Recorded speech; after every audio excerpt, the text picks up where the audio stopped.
லேட்டாக கால் பண்ணியிருக்கா? வானில் வில்லாய் நிறைந்து வானொலி எழுப்பும் பறவை கூட்டமானது. இது போன்ற இயற்கையின் அழகு ஏராளம் ஏராளம்.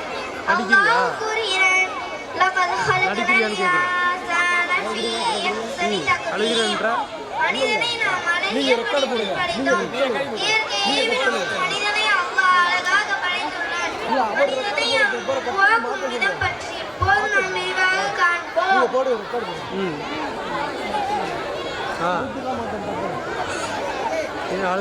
டாக்டரை பார்க்கணும்.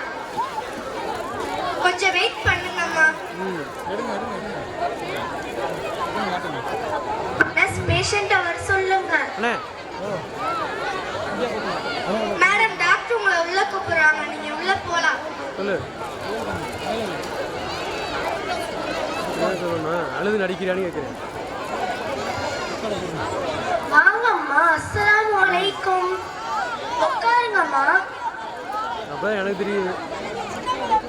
சொல்லுங்கம்மா. கொஞ்ச நாளா என்ன சாப்பிட்டாலும் எதுவுமே ஒத்துக்க மாட்டேங்குது டாக்டர். அப்படியே சாப்பிட்டாலும் ஒரே வாமிட்டர் மாதிரி ஃபீல் ஆகுது. மகளா கொக்காவா? அப்படி என்ன சாப்பாடுமா எடுத்துக்கிட்டீங்க? நார்மல் சாப்பாடு தான் டாக்டர் எடுத்துக்கிட்டேன். அப்பப்ப கலசல் சொல்றான் டாக்டர்.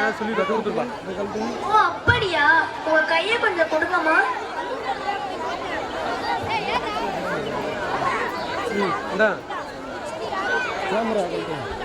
கங்க்ராச்சுலேஷன் அம்மா. அல்லாஹ்விடமிருந்து உங்களுக்கு ஒரு அன்பளிப்பு கிடைத்து விட்டது. ஒரு சந்தோஷமான விஷயம். நீங்கள் பிரெக்னென்ட்டா இருக்க.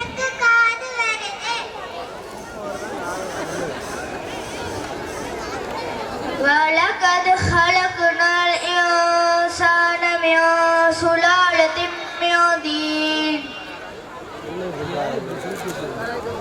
களிமண்ணின் சக்தியிலிருந்து மனிதனை நாம் படைத்தோம்.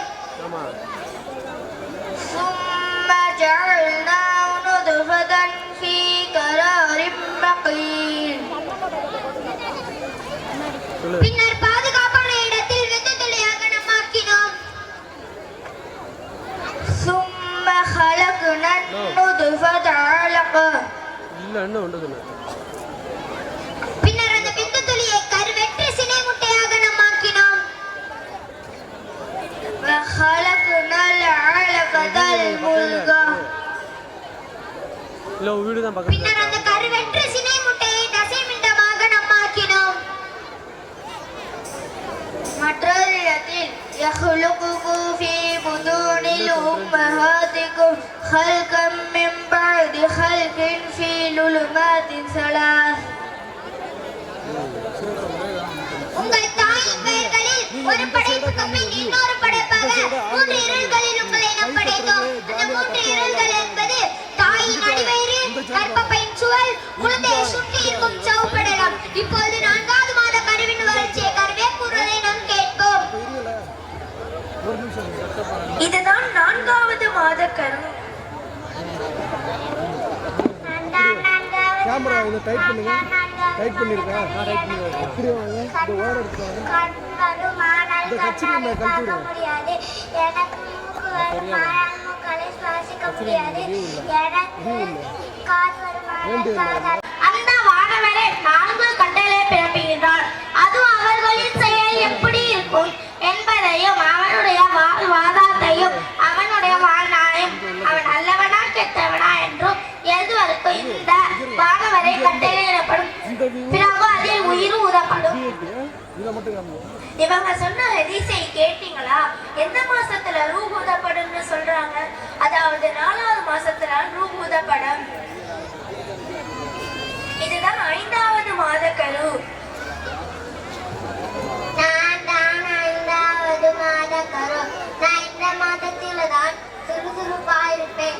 எனக்கு இந்த மாதத்தில தான் செரிமான உறுப்பு உருவாகிறது. செரிமான உறுப்பு இல்லைன்னா நாம சாப்பிடுற உணவு செரிமானமாகாது.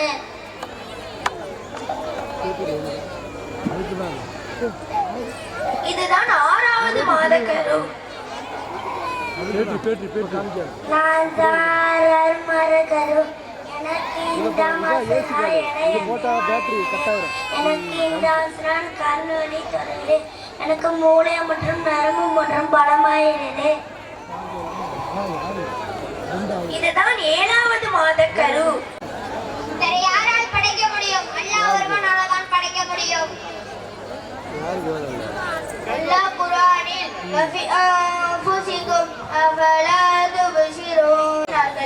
ஆனால் அல்லாஹ் நமக்கு என்ன செய்தான் என்று சிந்தித்து பார்த்தால் ஒரு குழந்தை கருவாக உருவாக தொடங்கி இந்த பூமியில் பிறக்கும் வரையிலும் பிறந்த பின் தாய்ப்பால் மட்டும் இல்லாமல் நமக்கான உணவு பானங்களை கொடுத்து சிறந்த சுற்றுச்சூழ்நிலைகளை வழங்குகிறான். எனவே நம்மை படைத்த அல்லாஹ்விற்கு நன்றி செலுத்துபவராக நாம் இருக்க வேண்டும். கருவின் அற்புதங்களை உலகில் மீண்டும் மீண்டும் நிகழ வேண்டுமாய் பிரார்த்தித்தேன். உரையை நிறைவு செய்கிறேன்.